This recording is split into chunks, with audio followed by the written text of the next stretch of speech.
Careca de Saber.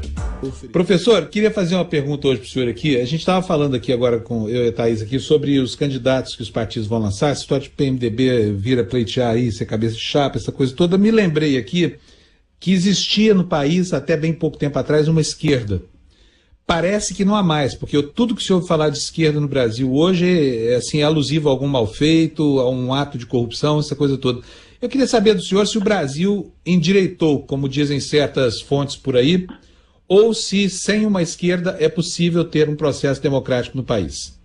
Nós temos hoje partidos de esquerda mais orgânicos do que, por exemplo, a tradição do PT nesse momento, como o PSOL, como o PSTU, o PCO. Nós temos partidos mais orgânicos no sentido de que tem ainda militantes, são partidos pequenos, mas militantes expressivos, alguns nomes muito expressivos, como a deputada Luísa Erundina, o deputado Jean Willis, que se comportam ainda dentro dessa chave mais tradicional da esquerda, né? E nós temos os partidos mais conservadores. Mas, no geral, a opinião pública, em geral, está nesse momento, talvez seja fruto da longa administração do PT ou do momento que nós estamos vivendo, ela está mais conservadora. Sempre houve uma grande camada conservadora. Eu sempre afirmei que se nós fizéssemos plebiscito sobre questões delicadas, como, por exemplo, a adoção de crianças por casais homoafetivos ou pena de morte, eu acho que a solução mais conservadora venceria esses plebiscitos. E talvez nesse momento que as pessoas associam esquerda a PT, o legado dessa era do PT talvez seja um retrocesso da esquerda similar ao que houve na França, quando após a Comuna de Paris, em 1871, e a repressão brutal, inclusive a execução de grande parte das lideranças de esquerda da França, que foram deportados para a Ilha do Diabo ou para outros lugares ou assassinados, nós tivemos 20 anos de um refluxo conservador na França muito grande. Aqui não houve revolução, não houve deportação, nem houve execução em massa, mas é possível que nós tenhamos um refluxo a favor de pensamentos conservadores. Aí vem a grande questão. Os problemas de São Paulo, os problemas do Rio de Janeiro, os problemas das grandes metrópoles brasileiras, eles podem ser mal resolvidos na esquerda ou à direita. E todo mundo que assume hoje prefeituras problemáticas, governos problemáticos, vai se desgastar bastante. Resta, então, essa questão de cada vez mais o eleitorado pensar num administrador um pouco mais neutro, que não funcione dentro dessa chave tradicional política de esquerda e direita, que parece estar cansativo para o público.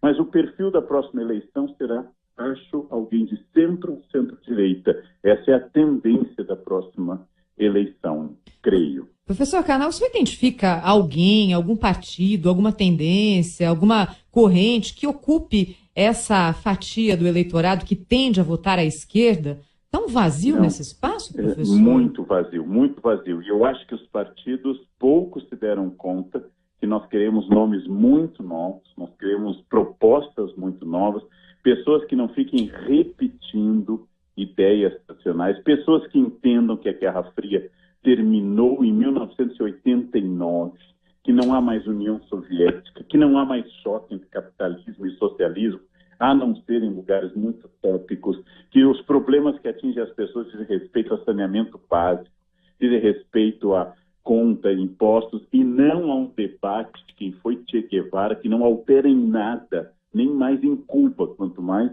no Brasil. Então nós precisamos de gente objetiva, que tenha entendimento de que esse momento é um momento que problemas muito concretos, muito reais das pessoas, são problemas específicos para a eleição. Candidatos que não fiquem com discursos ideológicos e que entendam que é muito mais complexo. Problemas como segurança, são muito mais complexos esses problemas do que dar simplesmente, no meu governo eu vou prender todo mundo que for ladrão. Isso é absolutamente inviável, né?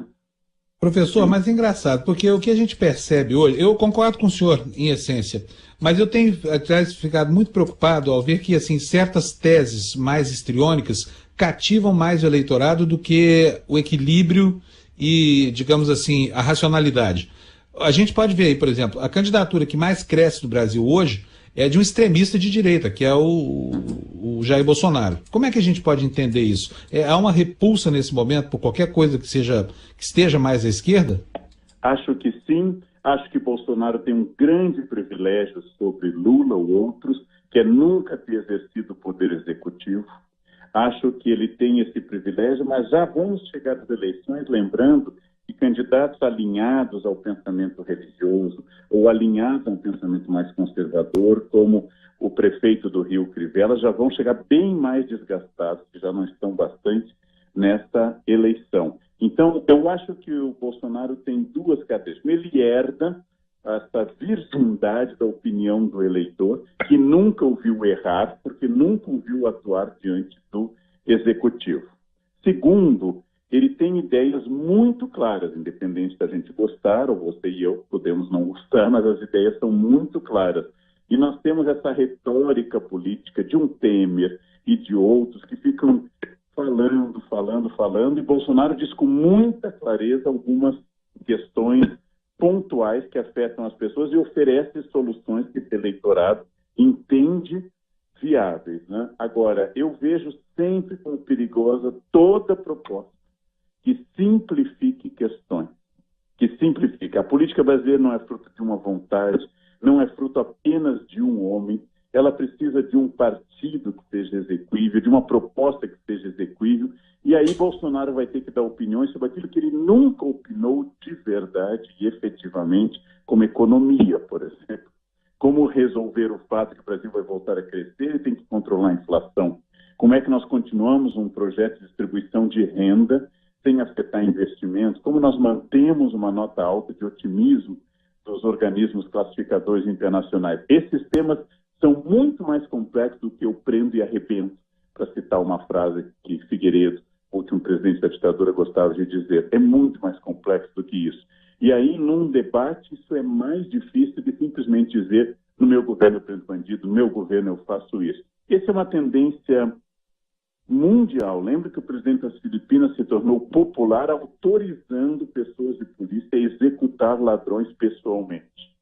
Ele se tornou muito popular num país superpovoado, de tradição católica, ainda que asiático, próximo a nós pelo catolicismo, mas asiático, e isto é uma tendência que existe no mundo. Trump, da mesma forma. A imprensa abomina, os intelectuais abominam, e parte dos eleitores dos Estados Unidos acho que é assim mesmo. Tem que armar as pessoas, elas têm que reagir armadas e assim por diante. Essa é uma questão muito complexa nesse momento. Agora, fique pensando nesses candidatos que são monocórdicos, que só tem um código, que só tem uma expressão diante das questões como, por exemplo, questões complexas de economia. Como eles vão reagir diante de um debate a esse respeito? Temos que aguardar para ver. É isso aí. O professor Leandro Carnal volta quarta-feira com a gente aqui nos Bastidores do Poder. Boa semana, professor. Um beijo, hein? Obrigado. Até logo.